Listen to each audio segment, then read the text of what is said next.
Il existe une tragédie dangereuse qui arrive à de nombreux croyants. Ils restent dans un lieu, dans une relation ou dans un travail bien après que la grâce de Dieu s'en soit retirée. Ce n'est pas parce que Dieu vous envoie dans un endroit que son intention est que vous y mouriez. Et quand une saison expire, la provision expire avec elle.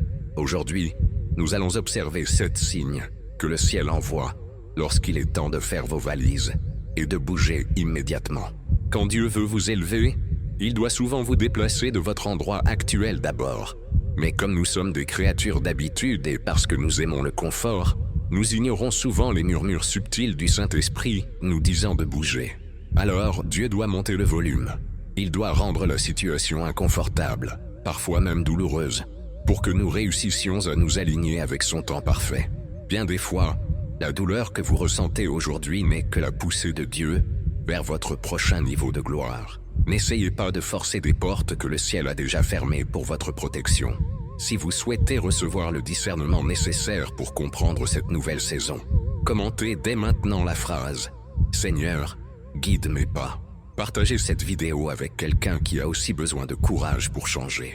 Le premier signe important que Dieu veut que vous quittiez un lieu immédiatement est que vous remarquerez que les gens commencent à changer envers vous sans aucune raison. C'est l'une des formes les plus douloureuses mais efficaces que Dieu utilise pour vous pousser hors de votre zone de confort. Vous remarquerez que des personnes qui avaient l'habitude de vous recevoir à bras ouverts, soudainement, commencent à s'éloigner de vous. C'est déroutant parce que vous savez que vous n'avez rien fait de mal et que votre caractère n'a pas changé non plus. Mais leur attitude envers vous a complètement changé. Un exemple parfait de cela peut être vu dans la vie de Jacob.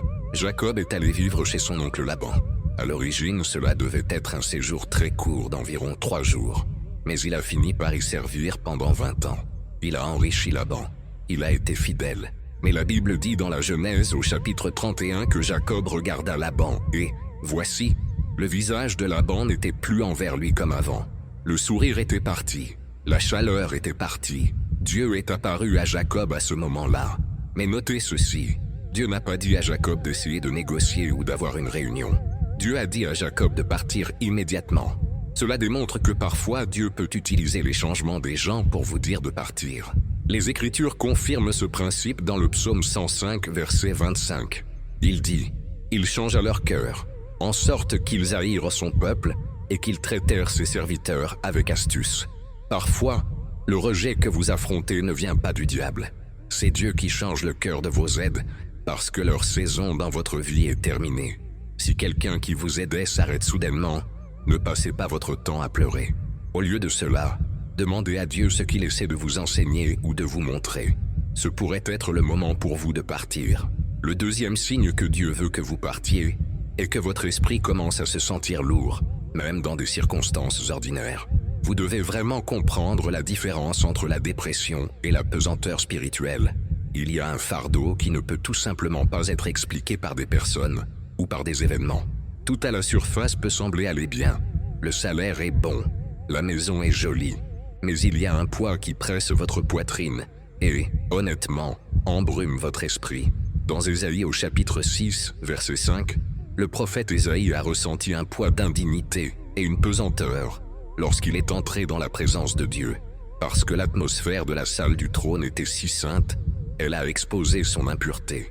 De manière similaire, quand vous êtes dans un endroit dont Dieu s'est retiré, l'atmosphère devient lourde avec Ichabod. La gloire est partie. Dieu permet parfois qu'une pesanteur descende pour vous indiquer que l'atmosphère n'est plus ordonnée pour votre vie. Cette pesanteur est prophétique. C'est, vous savez, un thermomètre spirituel. Votre homme spirituel est sensible. Il sait des choses que votre cerveau n'a pas encore traitées. Si votre esprit gémit alors que tout semble normal, c'est un signe divin pour bouger. Vous pourriez entrer sur votre lieu de travail et simplement ressentir une chute soudaine dans votre esprit. Vous pourriez conduire vers votre quartier et ressentir un nuage sombre sur vos émotions. Ce n'est pas accidentel. Pour répondre à cela, vous devez rester en prière. Demandez à Dieu de libérer le discernement qui sépare une bénédiction d'un danger. N'ignorez pas la pesanteur. C'est l'alarme incendie de l'âme. Le troisième signe est que les portes qui devraient s'ouvrir restent obstinément fermées. Nous servons un Dieu qui ouvre des portes que personne ne peut fermer. Mais il est aussi le Dieu qui ferme des portes que personne ne peut ouvrir. Quand la faveur de Dieu est avec vous, les portes s'ouvrent.